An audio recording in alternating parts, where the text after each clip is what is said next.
요즘에 지금 그 싱크홀 해가지고 이 땅꺼짐 현상이라고 부르는데 이게 정말 심각하게 뭐 많아졌다라는 느낌을 받죠. 요즘에 뉴스에 이게 많이 나옵니다.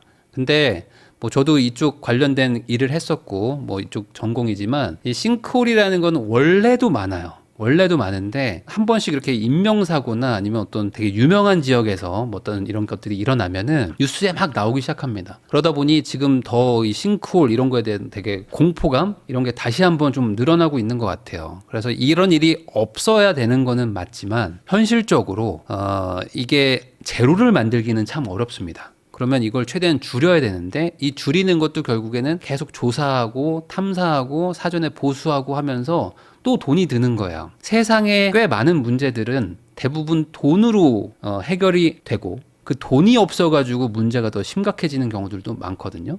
그러다 보니까 이 싱크홀 이거 요번에 이렇게 말이 나온 김에 아예 문제를 좀 해결하면 좋겠다. 저도 그런 마음인데 이게 또 쉽지가 않을 겁니다. 왜냐면 이게 또 다 돈이에요. 자, 갑자기 땅이 폭삭 꺼졌다.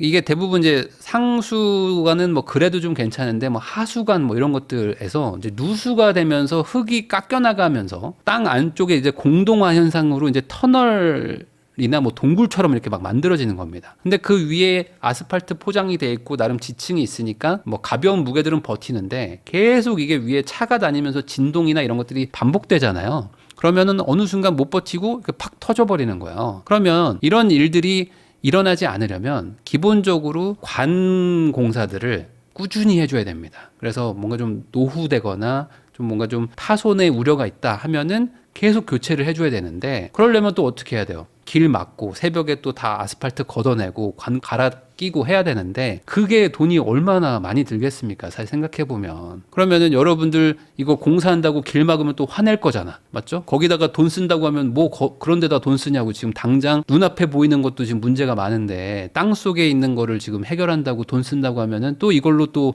화내실 분들 많을 겁니다. 사고가 터져야지 예산이 반영이 돼요. 사고를 막자고 예산을 반영하는 게 쉽지가 않습니다. 사고가 안 터지게 막고 있는 건데 이렇게 하고 있는 거는 국민의 다수들은 당연한 줄 알아요. 근데 사고가 터지면 그때 가서 야, 왜 사고가 터졌어? 라고 했을 때 아니 저희가 돈이 좀 부족해서 예산이 없었었는데요. 이런 얘기하는 순간 이제 또 말이 안 되는 거야. 참 어렵죠. 그래서 이번 기회에 아예 그냥 하수관도 좀 바꾸고 하면 좋겠다. 근데 여기도 또 돈이 많이 들어갑니다. 그게 문제인가요? 사람들 목숨이 우선인데.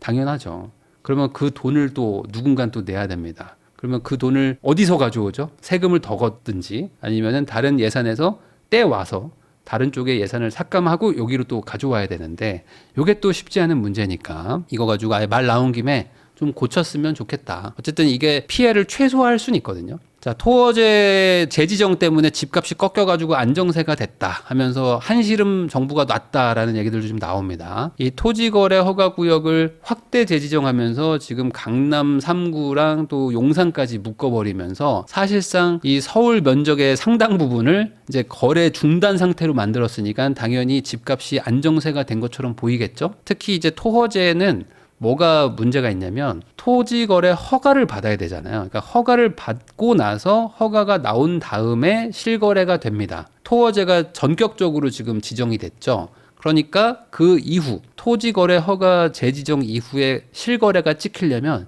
시간이 꽤 걸려요. 왜냐면 허가를 또 받아야 되고 허가 받으려고 준비도 해야 되고 집을 살려고 했던 분이 갑자기 못 사게 되고 하다 보니까 당분간은 거래가 안 되는 것처럼 거래가 급감하는 것처럼 느껴지는 구간이 올 겁니다. 그래서 이게 당장만 보면 그러니까 정부가 그거를 어찌 보면 노렸을 수도 있죠.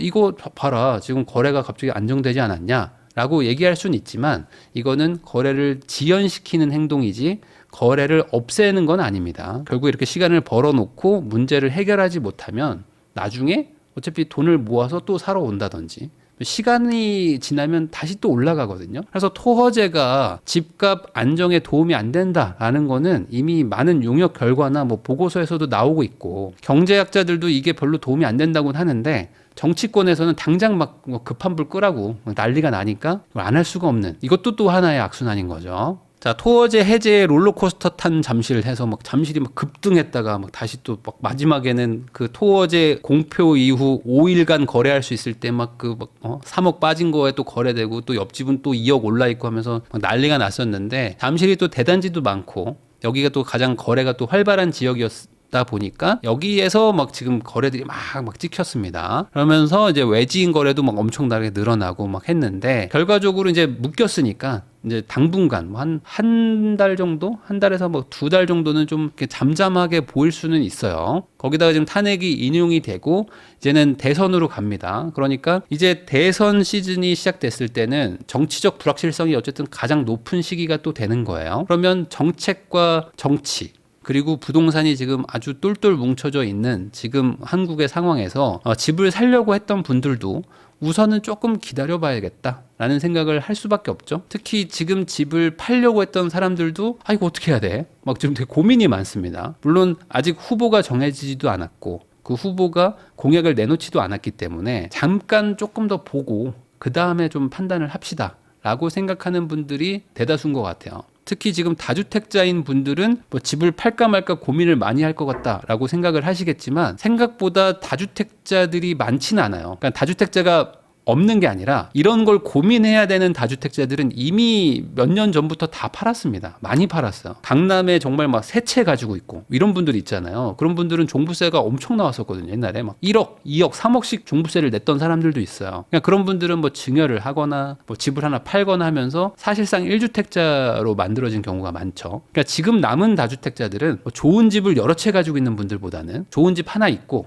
그냥 짜잘한 거 몇 개 가지고 있는데 다주택자로 지금 소위 말하는 퉁 쳐져가지고 규제당하고 있는 이런 분들이 더 많습니다. 그러니까 실질적으로 지금 매물이 뭐 나올 수는 있지만 뭐 예상하는 것처럼 이제 막 공포감의 매물을 막 던지겠다라는 게 생각보다 없는 이유도 지금 제가 말씀드린 요 이유 때문이에요. 다주택 규제를 한 지도 벌써 한 7년 가까이 되기 때문에 그 안에 이미 많이 세금도 부과했었고 그리고 막 중과도 엄청나게 했던 과거가 있잖아요. 그러다 보니 많이 정리를 했다. 이렇게 보시면 될 것 같아요. 자, 전월세 신고제가 유예 기간이 종료가 됩니다. 그래서 이제 6월부터 이제 과태료가 부과가 되는데 이게 과거에는 그 이제 소급 적용으로 해서 신고 안 했던 것들도 다 과태료를 때리겠다 해가지고 한번 또 난리가 났었던 적이 몇 년 전이에요. 그런데 그거에 하도 이제 여론이 안 좋으니까 과거에 했던 것들은 뭐 소급 적용하지 않겠다. 이제 일부 이제 정부가 또 그렇게 발표를 했고 그리고 그것도 조금 불안불안하니까 계속 유예를 했었습니다. 1년씩 유예를 하면서 올해 이제 5월 말로 그 유예 기간이 종료가 됩니다. 그럼 이제 6월부터는 임대차 거래를 하면은 이제 신고가 이제 의무가 이제 확실하게 되는 거죠. 근데 이게 그동안 한 3, 4년 정도 어쨌든 이게 작동을 하면서 사람들이 좀 익숙해졌어요. 그래서 여러분들 그 집을 거래할 때 보면은 뭐 이제 임대인이나 임차인 아니면 뭐 그 중개사분이 뭐 전월세 신고합니다 하면서 뭐 카톡 오고 하는 거 있거든요. 그런 거를 하면 이제 전월세 신고는 한 거니까 과태료 부과가 되지는 않는다. 그리고 과태료도 원래 한 100만 원씩 내라고 했었는데 이것도 좀 너무 심하다 해서 한 10만 원에서 30만 원 정도로 좀 이렇게 낮춰놨습니다. 그러니까 뭐 실수를 해가지고 만약에 신고를 안 하면 뭐 10에서 30만 원 정도 과태료를 부과하는 뭐 그 정도 수준으로 좀 낮아지기는 했어요. 그래서 이걸 예전 버전처럼 이거 안 하면 큰일 난다 했던 거는 몇 년 전 버전이고 이제 유예가 끝났다고 해서 과태료를 뭐 걱정할 정도는 아니고 그냥 뭐 신고를 잘하면 된다 정도로 생각하시면 좋을 것 같습니다. 그래서 이거 위반 시 과태료 최대 100만 원인데 요거는 이제 거짓으로 신고할 때 그럴 때 이제 100만 원이니까 뭐 거짓으로 일부러 뭐 전세를 낮게 신고한다 이런 분들은 별로 없지 않을까. 소급 적용 옛날에 하려고 했었다가 반발이 너무 심해가지고 소급 적용은 아마 안 할 거예요. 자, 요즘에 이제 별의별 일들이 많은데 사실 제가 이제 뭐 강남에 뭐 비싼 집에 연봉이 낮으면 가지 마라 뭐 이런 콘텐츠들을 제가 몇 번 얘기를 했는데 사실 이 비교하는 거 있잖아요. 비교는 이 강남의 비싼 동네보다도 신도시가 더 심합니다. 특히 이제 뭐 2기 신도시, 3기 신도시 이런 곳들은 집값이 다 비슷비슷하거든요. 그러니까 집 연식도 비슷하고 집값도 비슷해요. 그러다 보니까 소득 수준도 비슷한 사람들이 많이 모여서 삽니다. 근데 그 중에서 자가인 분도 있고 뭐 전월세로 사시는 분들도 있고 이제 섞여 있는 거죠. 근데 직장들은 대부분 또 비슷비슷해요. 그러다 보니까 또 여기서 또 이제 그 비교하고 막 질투하고 막 하는 분들이 꽤 있어요. 그래서 아마 신도시 사는 분들은 이해할 거예요. 저도 옛날에 신도시에 살아봤지만 신도시가 유독 더 그런 그 비교와 경쟁심이 좀 강합니다. 그래서 우리 애는 뭐 굳이 영어 유치원 안 보내도 돼. 뭐 이런 마음으로 내가 신도시에 가서 살았어도 그 동네 엄마들이 막 영어 유치원을 막 보내기 시작하잖아요. 그러면은 나도 보내야 되나? 그리고 이제 안 보내면 옆에서 왜 안 보내? 하면서 막 소위 말하는 이렇게 막 뭘 해? 이렇게 막 한 번씩 긁어줘. 그러면은 이거 안 보낼 수도 없는데 하면서 거기에 또 휘둘리는 분들도 좀 많고, 또 남편분들은 또 옆집이 막 골프 치고 그러면은 나는 골프 안 쳐도 돼 라고 생각하고 갔다가 다들 골프 치니까 나도 쳐야 되나? 뭐 다들 BMW 뽑는데 나도 뽑아야 되나? 뭐 이러면서 이 나름 신도시에서 살면서 생기는 그 스트레스, 요것도 좀 있습니다. 물론 거기서도 자기 주관을 잘 지키면서 사는 분들도 많지만 또 그 안에서 또 극성인 분들은 항상 있다. 그래서 민수 엄마 자가예요, 전세예요? 우리나라 사람들이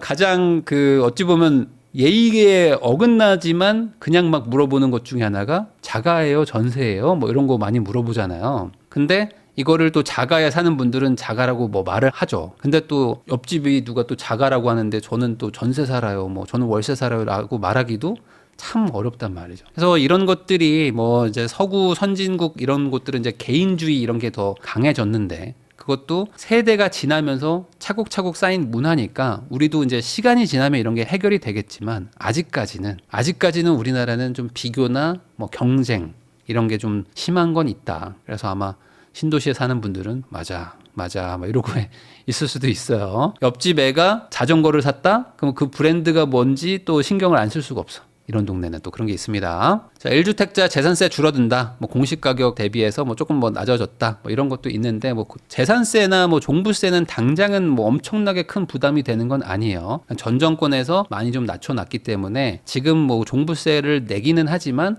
종부세 때문에 뭐 과거처럼 몇 천만 원, 뭐 몇 억을 내는 일은 이제 많진 않죠. 근데 요게 이제 뭐 앞으로 이제 새로운 정권이 뭐 어떻게 하느냐에 따라서 또 다시 늘어날 수도 있겠지만 올해는 보유세 부담은 높지는 않다. 요즘 또 환율이 막 급락하고 있다고 하죠. 그러면서 이제 미국발 뭐 불안 요소, 특히 이제 트럼프가 정책을 좀 막 이상하게 막 오락가락하면서 이 달러에 대한 신뢰가 좀 많이 약해졌다. 약달러 현상들이 막 일어나고 있기도 하고, 환율도 우리나라 뭐 1,500원 뚫는다 하면서 뭐 난리 났다 했었는데 나름 그래도 어쨌든 좀 안정을 좀 찾는 모양새기는 합니다. 달러가 환율이 뭐 높아지는 것보다는 그래도 낮아지는 게 우리나라 경제의 어떤 뭐 체력을 확인하는 거에는 좀 더 도움이 되는 거니까 그나마 뭐 불행 중 다행이다 라고 봐야 되지 않을까 싶긴 한데, 뭐 트럼프는 나는 여전히 뭐 유연한 사람이고 내 말은 바뀔 수 있다 라고 하면서 화를 돋구는 건지 모르겠지만 지금 트럼프 때문에 너무 화가 난다, 뭐 이렇게 말하는 사람들이 요즘 엄청 많죠. 내 재산에 직접적인 타격을 주고 있기 때문에 미워 죽겠다 하시는 분들도 많은데, 어쨌든 지금 나는 아주 유연하다. 그 말은 뭐죠? 다시 규제를 할 수도 있다 라는 비즈니스적인 그런 수사를 쓰고 있는데, 모르겠습니다. 이게 대통령이 이렇게 해버리니까 이제 시장이 지금 혼돈에 빠져 있는 거죠. 언제 어떤 트럼프가 진짜죠? 하면서 지금 이 코스피도 여기에 이제 막 출렁출렁 하고 있고요. 그래서 지금 코스피 뭐 코스닥 뭐 그리고 나스닥 할 거 없이 투자하신 분들은 지금 뭐 되게 고난의 시기를 보내고 있죠. 막 엄청 급락했다가 또 순식간에 갑자기 5, 6% 올라버리고 뭐 이러니까 빠진다고 팔았는데 그 다음날 다시 회복되고, 그래서 이거 어떻게 해야 될지 모르겠어요 라고 하는 상황입니다. 자, 근데 지금 사실 트럼프가 잠깐 좀 유예를 해준 거지 실제로 이게 관세 문제가 해결된 건 아니잖아요. 그러니까 이제 90일 유예를 해줬으니까 그 안에 해결을 보자 라고 하는데, 관세를 막 지금 전 세계랑 뭐 부과를 한 해 만에 하고 있는 상황에서 만약에 이제 다시 한번 관세 부과한다 하면 또 다시 또 그런 막 급락 일어나지 않겠습니까? 그러니까 이게 문제가 아직은 해결이 안 됐다. 그래서 지금 레이 달리오죠. 레이 달리오 요 헤지펀드 창립자가 트럼프 관세 이런 것들이 나중 되면은 막 국가 간의 분쟁도 생기고 그럼 막 전쟁의 유발 요인이 되기도 하고 하면서 이게 경기 침체보다 더 나쁜 일이 발생할 수도 있으니까 조심해라. 뭐 이런 얘기들도 좀 나오고 있는 게, 문제가 해결이 안 됐다는 그 이유이기도 합니다. 자, 롤러코스터 탄 코스피에서 마이너스 5% 했다가 또 6% 올라가고 막 이러면서 지금 2,400에서 막 왔다 갔다 하고 있는데 지금 약간 또 회복해서 좋다 하시는 분들이 또 갑자기 또 빠질 수도 있으니까 요럴 때는 정말 시장이 워낙 불안정하니까 조심조심 하셔야 될 것 같아요. 근데 이럴 때 또 여기가 또 저점입니다 하면서 승부를 건다. 내 인생 한번 걸어봅니다 하면서 또 이게 막 레버리지 쓰는 분들이 있는데 지금 같은 변동성 큰 장에서는 조심조심해서 손해를 안 보려고 하는 게 맞지. 여기서 큰 돈 벌어보겠다라고 했다가 못 보는 분들이 훨씬 많을 것 같아서 이거는 좀 조심하셔야 되지 않을까 생각이 들어가지고 기사를 가져와 봤습니다.